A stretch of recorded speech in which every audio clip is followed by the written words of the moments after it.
Olá e bem-vindos. Hoje a gente vai mergulhar num dos capítulos talvez mais explosivos do Novo Testamento, Lucas capítulo 11. Com certeza. Nossas fontes são a Bíblia de Estudo Roman e a Nova Almeida Atualizada, que ajudam muito no contexto. E olha, a jornada nesse capítulo é impressionante. É mesmo? A gente começa com um pedido super íntimo, né? Senhor, ensina-nos a orar. E de repente tudo vira um confronto público tão intenso que, coloca Jesus diretamente na mira das autoridades. É um capítulo de contrastes violentos. Exato. E o que eu acho fascinante é que vemos Jesus em papéis muito diferentes aqui. Ele começa como um mestre paciente, sabe?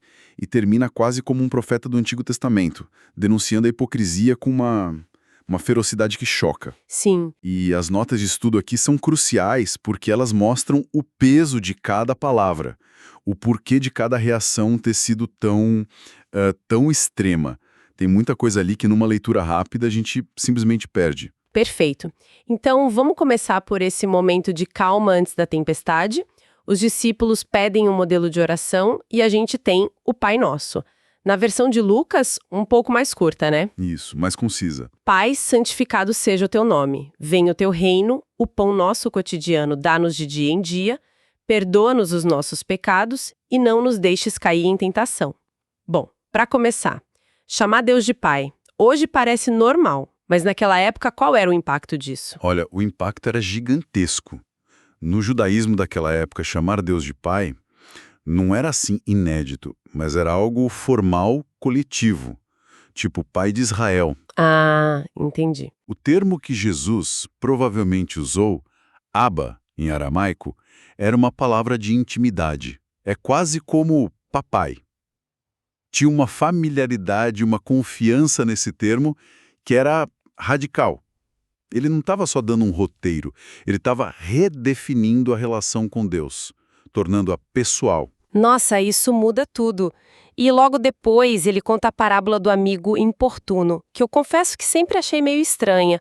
Um cara batendo na porta do amigo à meia-noite para pedir pão. Sim, E Jesus diz que o amigo atende não pela amizade, mas pela importunação, pela insistência. Isso não contradiz um pouco a ideia do pai amoroso que ele acabou de apresentar? Tipo, por que a gente precisaria ser tão insistente a ponto de incomodar? essa é a pergunta-chave. E a lógica de Jesus aqui é o que a gente chama de argumento do menor para o maior. Ele não está dizendo que Deus é como um amigo somnolento e relutante. Ah, tá. Pelo contrário, o ponto dele é: se até um ser humano imperfeito, incomodado no meio da noite, cede à persistência por um motivo egoísta, só para se livrar do incômodo. Quanto mais um Pai Celestial, que é bom, vai responder. Exatamente. Quanto mais um Pai Celestial, que é perfeitamente amoroso, vai responder aos filhos que o buscam com fé. A persistência não é para convencer um Deus que não quer atender. Ela é uma expressão da nossa fé. Entendi. A persistência não muda Deus, ela revela algo sobre quem está orando. E isso leva direto àquelas frases famosas: pedi e dar-se-vos-á, buscai e achareis. E repara no que ele promete no final na versão de Lucas. Ele não diz que o Pai vai dar qualquer coisa. Ele diz que o Pai dará o Espírito Santo aos que lhe o pedirem. É verdade. Isso conecta a oração direto com o propósito dele, que é a vinda do reino de Deus. A oração vira o canal para a gente receber o poder de Deus para viver nesse reino. Essa base sobre intimidade e confiança é fundamental, porque o que vem a seguir é um choque. A gente sai dessa conversa calma e cai num campo de batalha. Jesus expulsa um demônio, a multidão se espanta e vem a acusação. Pesadíssima. Ele expulsa os demônios por Beelzebu, o maioral dos demônios. É uma acusação de desespero, né? Eles não podiam negar o milagre. Um homem mudo estava falando. A única saída era redefinir a fonte do poder. Atribuir uma obra de Deus a Satanás. É uma inversão completa. E a resposta de Jesus é, francamente, brilhante. A rapidez e a lógica dele aqui são impressionantes. Como ele desmonta essa acusação com uma pergunta tão simples sobre um reino dividido. Ele faz em 3 etapas. Primeiro, a lógica pura. Todo reino dividido contra si mesmo ficará deserto. Satanás não seria burro de lutar contra si mesmo. É autodestruição. Certo. Segundo, ele vira o argumento contra eles. Uma manobra genial.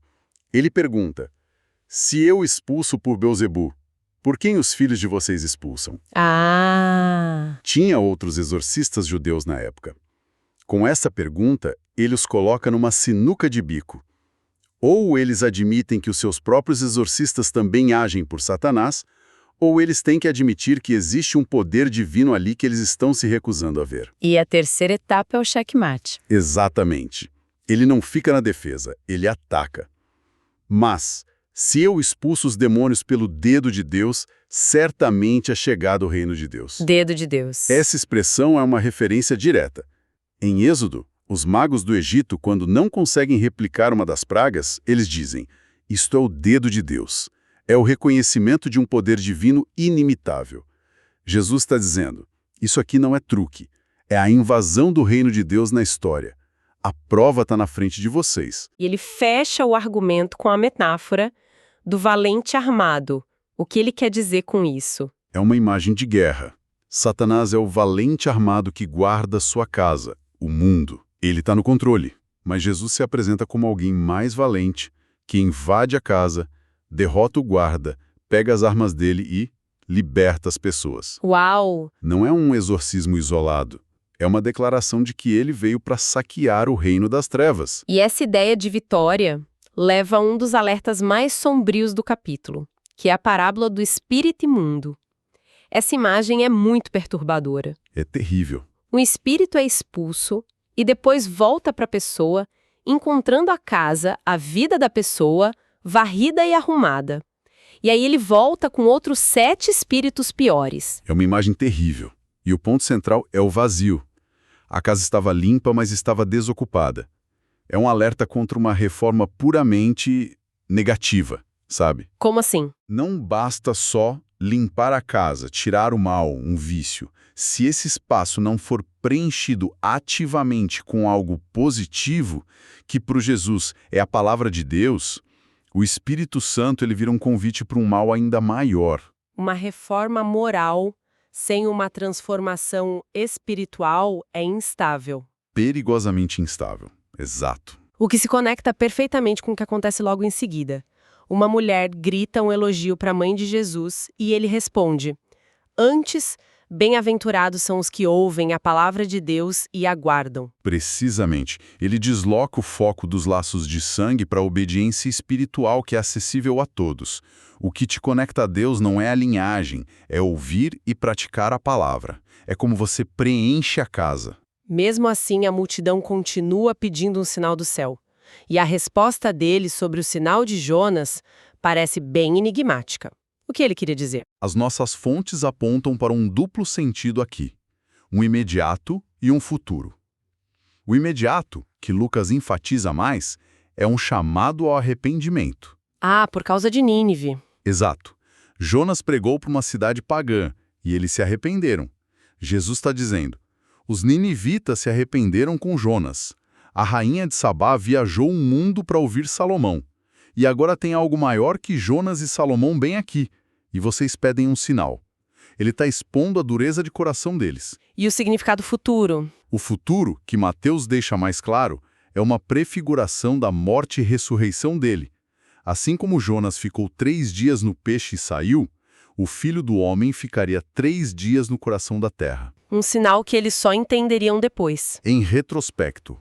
Exatamente. Essa recusa em ver o que está bem na frente deles nos leva à metáfora da candeia do corpo. Se os olhos forem bons, o corpo tem luz. Se forem maus, tem trevas. É uma imagem muito forte sobre percepção espiritual, não é? Sim, é um alerta sobre a importância do foco. Os olhos aqui são nossa capacidade de discernimento. Se os olhos da nossa alma estão focados na luz, na verdade de Deus, a vida inteira é iluminada.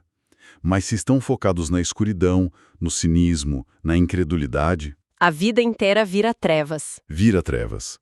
E a parte mais assustadora é o aviso final. Cuidado, pois, que a luz que há em você não sejam trevas. É a possibilidade da autoilusão, de achar que se está na luz, quando na verdade se está cego. E essa cegueira toda explode de forma espetacular no clímax do capítulo.